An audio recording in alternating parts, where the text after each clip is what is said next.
News Day continues here on One News Now. I'm Riza Diaz. The government has reached its target of 1.8 million vaccines after exceeding the fourth national vaccination drive. For more updates, we have Faith Del Mundo reporting to us live from Quezon City. Faith, can you tell us the latest? Yes, Risa, the fourth national vaccination drive started last March 10 and was extended until yesterday, March 18. But while the health department achieved its target, they admitted that there are still areas with low vaccination rates.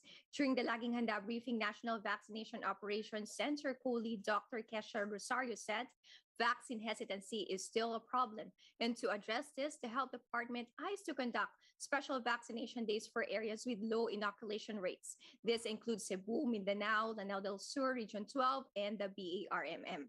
The department is also set to shift its focus from national to localized vaccination programs. And as of now, over 72% of the target population have been fully vaccinated.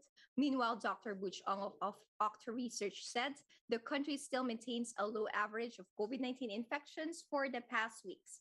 He added that although the virus reproduction number is slightly higher of 0.26, Ong assured the public that it is nothing to be worried about.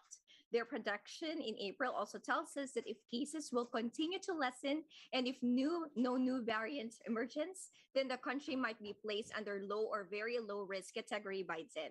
Riza, although the COVID-19 cases this past weeks are relatively low, Octa Research continues to warn against complacency as our neighboring Asian countries are currently experiencing COVID-19 surges.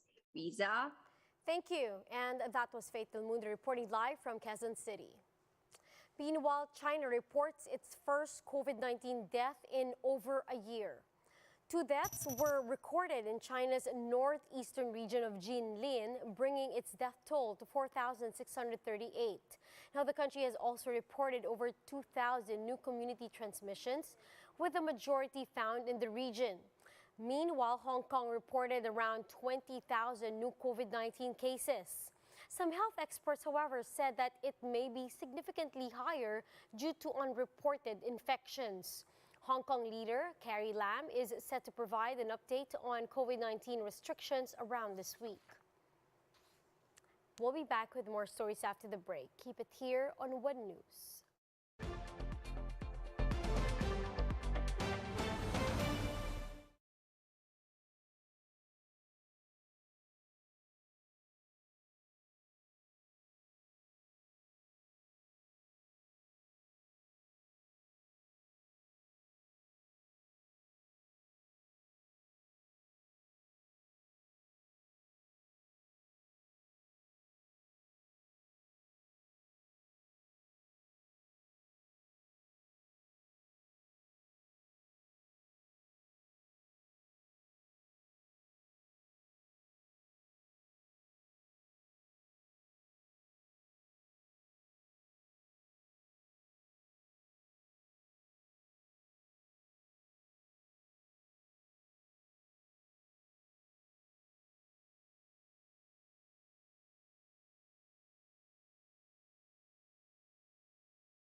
You're still watching One News Now. I'm Riza Diaz.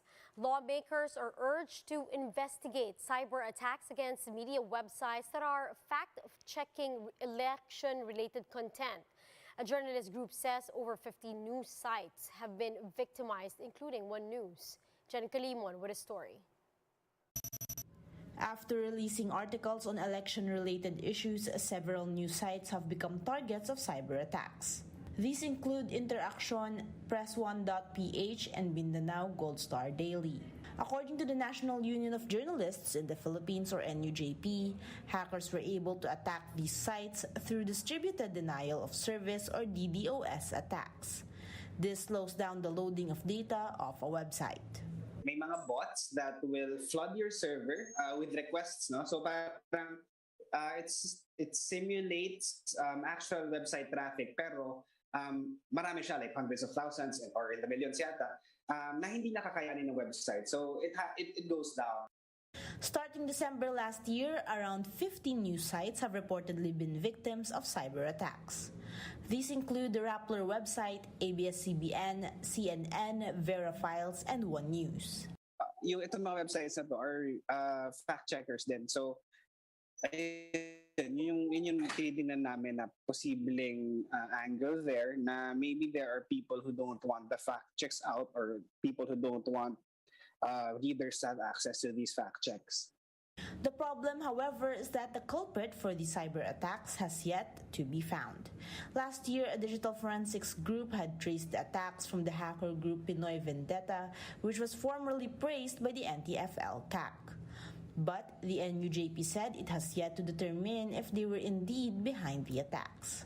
Hindi natin masasabi na directly may connection yung government, although according then to a Manila Bulletin profile, no, on Pinoy Vendetta, they are pro-government or at least pro-Duterte hackers. No? With this, the NUJP has called on the government to take action on these attacks on the media, which for them is another form of restraining one's freedom of expression. Marami ng ganitong attack. So yung mga kasama natin sa media, yung mga newsrooms that are online, hindi siya physical attack or physical threat on journalists, pero it does also affect press freedom. It also affects the flow of information. No? So, kailangan tigilan natin ito. No? Aside from the NUJP, the Bayan Muna Party List has also called on Congress to investigate the increase in frequent DDoS attacks on the websites of news outlets. Aryan Kalumbiran, we are One News. Let's now take a quick look at today's other top stories. Some good news for motorists. The Energy Department says the country may see price rollbacks next week of 6 pesos per liter for gasoline and 12 pesos per liter for diesel. This on back of the global market prices for oil going down over the past few days. Though local pump prices remain high, the LTFRB has decided to reject a petition to increase the minimum jeepney fare by 1 peso. The board explained that it had to balance the rights of the riding public, who are mostly dependent on the public transport system, and of operators to gain profit. And during a mass rally at the Moscow Stadium, Russian President Vladimir Putin says Russia will prevail in its conflict with Ukraine. Putin justifies the invasion, saying it was necessary as the United States was using the country to threaten Russia. Now, for more updates, visit News 5, the Philippine Star, and Business World Online. Visit our website, onenews.ph, for more in-depth analysis. You can also catch One News on Signal Play app. Register for a free account now, www.signalplay.com, and stream One News live anytime, anywhere. I'm Riza Diaz. Mask on, wash hands, and stay safe, Philippines. We are One News.